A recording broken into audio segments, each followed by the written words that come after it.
नमस्कार विद्यार्थी मित्रांनो, स्वागत आहे आपल्या BMS मराठी ॲपवरती। तर आता आपण गुडूची सत्व बघूया। आता गुडूची सत्व म्हणजे सुरुवातीला काय समजून घेऊया। तर आपल्याला निर्माण विधी पाहूया याची काय म्हटलंय। तर गुडूची सत्व कसा बनवायचा, तर सुरुवातीला आपल्या गुडूचीचं देठ घ्यावं लागतं। आता गुडूचीचं देठ म्हणजे गुडूचीचं कांड एक प्रकारे, की गुडूचीचं देठ घ्या किंवा कांड घ्या। तर गुडूचीचं देठ घ्यायचं आपल्याला आणि त्याला काय करायचं, कापून बारीक बारीक बारीक बारीक त्याचे असे बारीक तुकडे करायचे। नंतर तुकडे केल्यानंतर काय करायचं, आपल्याला एक पात्र घ्यायचं, त्या पात्रात पाणी असलं पाहिजे। मग आपण काय करायचं, त्या पात्रात टाकायचं आणि मग त्याला रात्रभर भिजवून ठेवायचं। रात्रभर भिजवून ठेवलं तर नंतर दुसऱ्या दिवशी काय करायचं, आपल्याला रात्रभर भिजवून ठेवलं तर दुसऱ्या दिवशी मिश्रण काय, जे मिश्रण तयार ठेवलंय रात्रभर भिजवून ठेवलं त्याला गाळून घ्यायचं आपल्याला।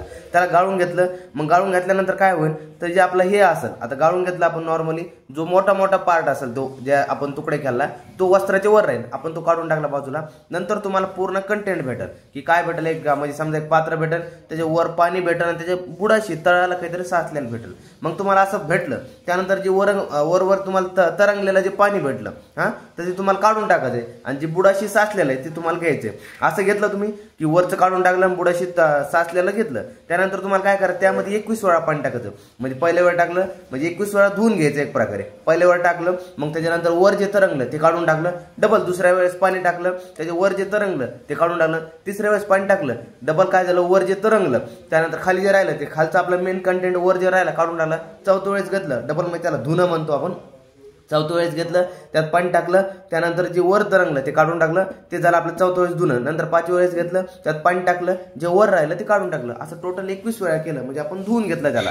धुवून घेतल्यानंतर काय करायचं, आपल्या शेवटी जो सेडिमेंटेशन खाली जो राहतो तो सत्व म्हणतो आपण, खाली जो राहतो तो आपला सत्व प्राप्त होतो आणि त्याला काय करायचं, मग ते सत्वाचं काय असेल ते एकदम त्याला वाळवून घ्यायचं आपल्याला, त्याचं एकदम पावडर करायची, एकदम चूर्ण करायचं, त्याला वाळवून घ्यायचं, त्याचं चूर्ण करायचं आणि त्याला स्वच्छ असे काय करायचं, हवा बंद एखाद्या पात्रामध्ये, बाटलीमध्ये किंवा कंटेनरमध्ये आपल्याला भरून ठेवायचं असतं। अशा प्रकारे गुडूची सत्व होते। ते गुडूची सत्व आता नेमकं कशासोबत घ्यावं लागतं, त्याचा अनुपात सांगितलंय मधु। आणि हे काम काय करतं, तर काम मेनली काय करतं, तर आपल्या बॉडी मधलं रक्तपित्त असेल तर रक्तपित्त आणि पाद 10 म्हणजे काय म्हटलंय, पायाच्या ठिकाणी 10 जर होत असेल म्हणजे आग होत असेल तर त्या ठिकाणी ह्या आपल्याला आमयिक प्रयोग ह्याची सांगितलेला आहे। तर अशा प्रकारे ह्याचे उपयोग आहे आणि याची मात्रा 1 ग्राम मात्रा तुम्हाला पेशंटमध्ये आपण रेफर करतो की 1 ग्राम मात्रा तुम्ही घेऊ शकतात। अशा प्रकारे आपलं टोटल आहे गुडूची सत्व। आता बघूया इन डिटेल काय म्हटलंय बघा। गुडूची खंडशय कृत्वा कुटयित्वा सुमर्दयेत वस्त्रेण विघृतम तोयम स्त्रावय एत अच्छेनेह शनेह शुद्ध शंकम निबम चूर्णम एतेह संमिश्रम एद भिषक। तर अशा प्रकारे आपल्या योग रत्नाकरनुसार यांना श्लोक दिलेला आहे आपल्याला। त्यामध्ये आता घटक द्रव्य काय, तर 2 घटक द्रव्य आपल्याकडे, एक तर गुडूची आणि जल, मेनली 2 घटक द्रव्य। गुडूची आपल्याला 1 भाग घ्यायचा आणि जल 21 भाग घ्यायचा। 21 भाग का घेतलाय, की आपल्याला 21 वेळेस हे सत्व धुवून काढावं लागतं। आता बघा काय म्हटलंय, सुरुवातीला गुडूचीचं देठ कापून घ्या, म्हणजे गुडूची देठ किंवा कांड। तर गुडूची देठ तुम्हाला कापून त्याचे बारीक बारीक तुकडे करायचे, छोटे छोटे तुकडे करणे। नंतर काय करायचं, रात्रभर त्यांना पाण्यात भिजून ठेवायचं, रात्रभर पाण्यात भिजून ठेवायचं। नंतर मिश्रण दुसऱ्या दिवशी तुम्हाला कपड्यातून किंवा वस्त्रातून तुम्हाला काय करायचं, वस्त्रगाळ करायचं। नंतर ते झालं तर तरंगलेला जो द्रव असेल, जे नॉर्मल तुम्ही असं वस्त्रात घेता, त्यामध्ये असा वर तरंगण, काहीतरी तरंगण आणि खाली काहीतरी सेडिमेंट तयार होईल। जो तरंगलेला पार्ट आहे तो आपल्याला काढून टाकायचा आणि जो खाली उरलेला पार्ट तो आपल्याला मेन कंटेंट, यामध्ये जो तरंगलेला द्रव आहे तो काढून टाकावा व तळाशी बसलेला जो द्रव आहे तो म्हणजे आपला खाली साचलेला आहे तो आपला मेन कंटेंट असणार आहे, यामध्ये आपला साठवून ठेवायचा आहे। नंतर त्यामध्ये काय करा, तुम्हाला 21 वेळा काय टाकायचंय, पाणी टाकायचं आणि त्याला धुवून घ्यायचंय। आता पाणी टाकलं तुम्ही, एकदा पाणी टाकलं डबल पाणी इथपर्यंत येईल, जो तरंगलेला आहे तो काढून टाकायचा। दुसऱ्या वेळेस तुम्ही टाकलं डबल पाणी वर येईल, त्यामध्ये काही तरंगलेले पार्टिकल येईल, त्यानंतर ते काढून टाकायचे। जसं की तुम्ही पाहता ना, घरचे आपले काय करतात की गहू बाजरी वगैरे असेल तर शेतातून वगैरे आणलं, त्यामध्ये माती असते, काही काय म्हणते आपले खडे असतील, तर त्यांना काय धुवून काढण्यासाठी ते काय करतात, पाणी टाकतात त्याच्यात, मग त्यामध्ये काहीतरी वर येतं, मग ते वर आलं ते काय करतात, पाणी काढून टाकतात। डबल काय करतात, पाणी टाकतात, त्यामध्ये डबल काहीतरी खडे माती काहीतरी पाला पाचोळा कचरा वगैरे येतो, डबल त्याला काढून टाकतात। त्याचप्रमाणे आपल्या इथं सत्वाचं करायचं असतं, तेच 21 वेळा त्याला धुवून घ्यायचे। नंतर जो सत्व प्राप्त झाला आहे त्यावरून त्याचे काय करायचे, पावडर तयार करायचे। जो सत्व तयार झाला असेल त्याच्यावर पावडर तयार करायचं आणि नंतर त्याला काय करायचं, स्वच्छ असे वाळायला हवा बंद बाटलीमध्ये भरून ठेवायचं आहे। अशा प्रकारे सोपी कन्सेप्ट आहे सत्व। सुरुवातीला देठ घ्यायचंय, कापून घ्यायचं त्याला, मग नंतर त्याला पाण्यात टाकायचं, रात्रभर भिजून ठेवायचं। भिजून ठेवल्यानंतर दुसऱ्या दिवशी वस्त्रगाळ करायचा। जो सेडिमेंटेशन पार्ट खाली जमा झाला असतो तो आपल्याला घ्यायचा असतो, वरचा काढून टाकायचा। मग 21 वेळेस पाणी टाकायचं आणि मग त्याला धुवून घ्यायचं. धुवून घेतल्यानंतर जो खालचा पार्ट उरण त्याची पावडर आपल्याला करून घ्यायची आणि ती आपल्याला भरणीमध्ये, बॉटलमध्ये, कंटेनरमध्ये, पात्रामध्ये कुठेही व्हायना अशा हवाबंद जागेवर स्वच्छ वाळलेल्या जागेवर त्याला आपल्याला काय करायचं, तो काय भरून ठेवायचा असतो किंवा प्रिझर्व करून ठेवायचा असतो. अशा प्रकारे गुडूची सत्व. आता याचा बघा मात्रा काय दिली, 1 ग्राम मात्रा आहे. अनुपान मधु याचं, मध आहे किंवा मधु म्हणू शकता तुम्ही. उपयोग दिलाय रक्तपित्त किंवा पाद 10. रक्तपित्त या आजारात किंवा पादाच्या ठिकाणी म्हणजे पायाच्या ठिकाणी 10 असेल तर त्या ठिकाणी तुम्ही याचा उपयोग करू शकता.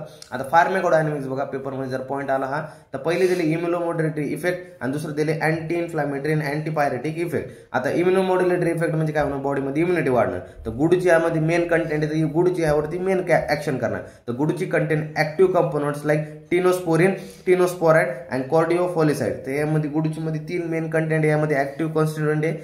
कोणते की टिनोस्पोरिन, टिनोस्पोराइड अँड कॉर्डिओफॉलिसाइड. तर यामध्ये काय करतात, this compound enhance the activity of macrophages, increase the leucocyte count. हे काय करतात, जे आपल्या बॉडीमध्ये मायक्रोफेजेस असतात जसे की न्यूट्रोफिल झाले, मोनोसाइट झाले, जे आपल्या ल्युकोसाइट आहेत, तर बॉडीमध्ये काउंट वाढवतात त्यांचा, म्हणजे डब्ल्यूबीसीस वाढवतात. आणि डब्ल्यूबीसीस वाढल्यामुळे जे बाहेरून आपल्या बॉडीमध्ये फॉरेन पार्टिकल आहेत तर त्यांना ते मारण्याचं काम करतात. अशा प्रकारे इम्युनोमॉड्युलेटरी इफेक्ट दाखवतात. नंतर बघूया अँटी इन्फ्लामेटरी आणि अँटीपायरेटिक इफेक्ट. आता अँटी इन्फ्लामेटरी म्हणजे काय, बॉडीमध्ये सूज कमी करणं. आणि अँटीपायरेटिक इफेक्ट म्हणजे काय, बॉडीचं टेम्परेचर मेंटेन करणं. आता बघा काय म्हटलंय, the plant constituent such as alkaloid and glycoside.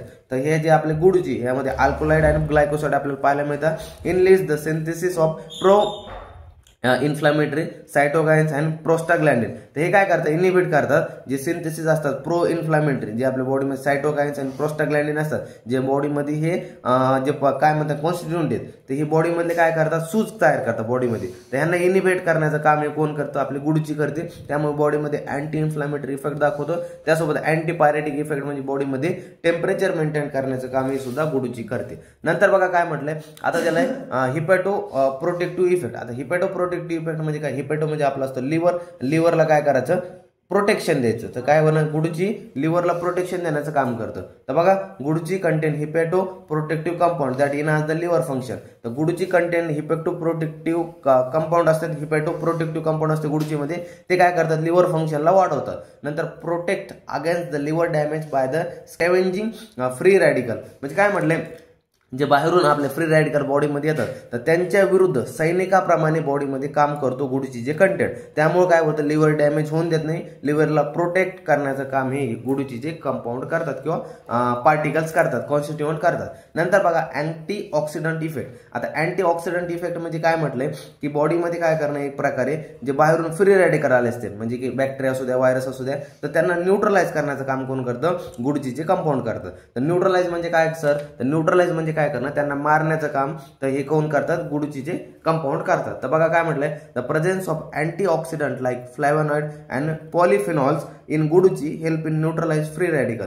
जे गुडची मधले काय असतात, फ्लॅव्हनॉइड आणि पॉलिफिनॉल्स असतात, तर गुडची मधले हेल्प करतात न्यूट्रलाइज करण्याला फ्री रॅडिकलला. तर अशा प्रकारे अँटीऑक्सिडंट सुद्धा इफेक्ट दाखवतो कोण, गुडची. तर अशा प्रकारे 4 आपण फार्माकोडायनॅमिक्स पाहिले, इम्युनोमॉड्युलेटरी इफेक्ट, अँटी इन्फ्लामेटरी अँटीपायरेटिक इफेक्ट, त्यानंतर हिपॅटो प्रोटेक्टिव्ह इफेक्ट, त्यानंतर अँटीऑक्सिडंट इफेक्ट. आता एसीक्यू मध्ये म्हणजे नॉर्मली एलक्यू मध्ये 1 पॉईंट असतो आपल्याला असा गुडची सत्व लिहा, तर त्यामध्ये नॉर्मली 2 जरी लिहिले तरी चालून जातात. कारण की एसीक्यू म्हणजे ते 5 मार्कासाठी तेवढा असतो, त्यामध्ये 2 लिहिले तरी सफिशियंट आहे. कोणतेही 2 जरी ध्यानात ठेवले किंवा 3 जरी ध्यानात ठेवले तरी खूप सफिशियंट पुरेसे आहे. तर आता बघा फार्माकोकायनेटिक्स. आता फार्माकोकायनेटिक्स 4 स्टेपने लिहायचे असते, ऍब्झॉर्प्शन, डिस्ट्रीब्युशन, मेटाबॉलिझम आणि एक्सक्रेशन. हे 4 स्टेपने आपल्या फार्माकोकायनेटिक्स लिहायची असते. बघा काय म्हटलंय, गुडची सत्व taken orally is rapidly absorb through the gastrointestinal track. आता गुडची सत्व आहे, सत्व बनवलंय नॉर्मली जे पावडर बनवलंय, तर आपल्याला कसं घ्यायचं असतं, ही मधासोबत वगैरे घेतलं आपण तर 1 ग्राम घ्यायचं असतं. तर हे आपल्याला कसं की आपल्याला मुखाद्वारे घ्यायचं असतं. मग काय होईल, मुखाद्वारे गेलं तर आपल्या डायजेस्टिव्ह सिस्टम मध्ये,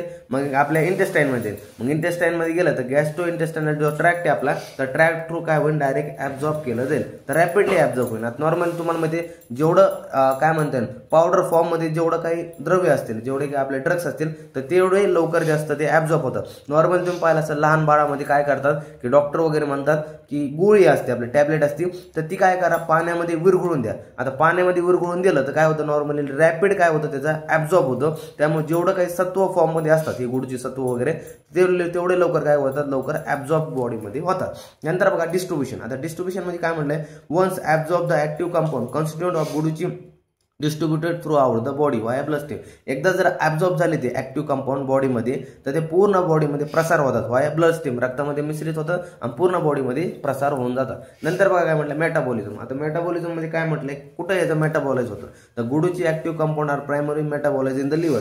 जे काही हे असतात कंपाऊंड असतात बॉडीमध्ये काही पण जाऊ द्या ते प्रायमरी कुठं मेटाबॉलाइज होतं तर लिव्हर हे मेटाबॉलाइज होतात. तर ध्यानात ठेवा एमसीक्यू लिहू शकतो बऱ्याच वेळेस की आपल्याला नॉर्मल एमसीक्यू येतो की प्रायमरी मेटाबॉलाइज साईट कोणती आपल्या बॉडीमध्ये तर नॉर्मल कोणती असते लिव्हर असते. आता हे ध्यानात ठेवा metabolism may involve bio transformation into more active और इनएक्टिव्ह फॉर्म. आता मेटाबॉलिझम मध्ये काय होतं जे काही कंपाऊंड असते ते कॉन्स्टिट्यूएंट असते तर त्यांचं बायो ट्रान्सफॉर्मेशन होतं तर त्यांचे एक तर इनएक्टिव्ह फॉर्म मध्ये असेल तर ऍक्टिव्ह फॉर्म मध्ये जातात आणि जे त्यांचं कर्म झालं असेल तर मग मेनली काय होतं इनएक्टिव्ह होतात आणि इनएक्टिव्ह झाले तर बॉडीच्या बाहेर काढले जातात मग एक्सक्रेशन टू. त्यासोबत काय होतं काही ऍक्टिव्ह फॉर्म मध्ये तयार झाले तर मेटाबॉलाइट्स तयार होतात बॉडीमध्ये.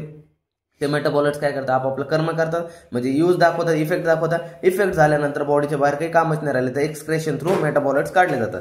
आता म्हणजे मेटाबॉलाइट्स म्हणजे काय होणं एक प्रकारे बॅटरीचा सेल. तर आपण सेलमध्ये काय एखाद्या रिमोटमध्ये बॅटरी सेल टाकला त्याचा यूज झाला मेटाबॉलाइट्स त्याने आपापलं स्वतःच कर्म दाखवलं. जोपर्यंत एनर्जी होती तोपर्यंत यूज झाला. एनर्जी संपली तर आपण सेल काढून फेकून देतो. त्याचप्रमाणे मेटाबॉलाइट्स आपापलं कर्म दाखवलं इफेक्ट दाखवलं तोपर्यंत बॉडीमध्ये राहिले. जेव्हा कर्म संपलं त्याचं तर मग बॉडीच्या बाहेर एक्सक्रेशन थ्रू मेटाबॉलाइट्स काढले जातात. बघा आता काय म्हटलंय the metabolites of Guduchi are excreted through kidney, urine through and some of the extent through the gastrointestinal tract faeces through. म्हणजे काय म्हटलंय तर मेटाबॉलाइट्स असतात गुडचीचे ते किडनी थ्रू म्हणजे युरिन थ्रू बाहेर काढले जातात. त्यासोबत काय गॅस्ट्रोइंटेस्टायनल ट्रॅक्ट थ्रू सुद्धा काढले जातात म्हणजे आपले फिसेस थ्रू. अशा प्रकारे होतं आपल्याकडचं फार्मॅकोकायनेटिक्स. आपण इथं फार्मॅकोकायनेटिक्स पाहिलंय ऍब्झॉर्प्शन डिस्ट्रीब्युशन मेटाबॉलिझम आणि त्यानंतर एक्सक्रेशन. आता बघूया रिसर्च अपडेट. आता रिसर्च अपडेट मध्ये काय दिलंय बघा शेवटचा पॉईंट हा.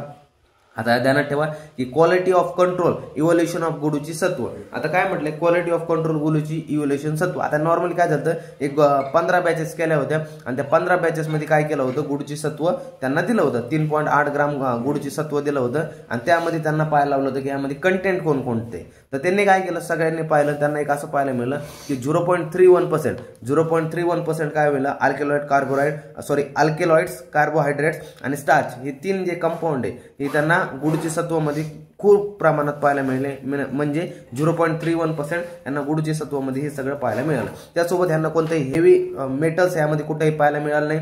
त्यासोबत कोणतेही मायक्रोवेव्ह लोड म्हणजे कुठेही मायक्रोब वगैरे यामध्ये कुठेही यांना पाहायला मिळाले नाही. अशा प्रकारे आता बघूया काय म्हटलंय the study evaluates the quality control parameter for गुडची सत्व using 15 batches recording an average 3.8% dry सत्व. या स्टडीमध्ये एक इव्हॅल्युएट पाहायला मिळालं की 15 बॅचेस केल्या होत्या त्यांना गुडची सत्व देण्यात आलं आणि त्यामध्ये ऑन एन ॲव्हरेज 3.8% देण्यात आलं होतं. त्यामध्ये it contains alkaloid carbohydrate and starch with a total alkaloid content of 0.3%. त्यांनी काय पाहिलं इट कंटेंट अल्कोलाइड पाहायला मिळाले कार्बोहायड्रेट पाहायला मिळाले आणि स्टार्च सुद्धा यांना पाहायला मिळाले.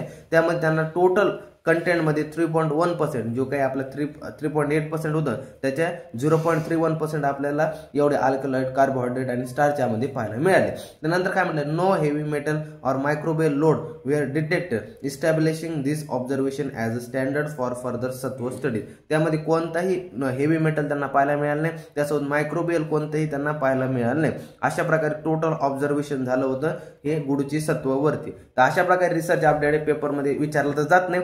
पण ध्यानात ठेवा जर ऑड पेपर पडला तर आपल्याला रिसर्च अपडेट यावरती आली पाहिजे. लिहिता काही ना काहीतरी लिहिता आली पाहिजे. त्यामुळे एक रिसर्च अपडेट 5 मार्कासाठी सफिशियंट आहे. तर भेटूया पुढच्या व्हिडिओमध्ये. आजच्या व्हिडिओसाठी एवढंच होतं. तर धन्यवाद.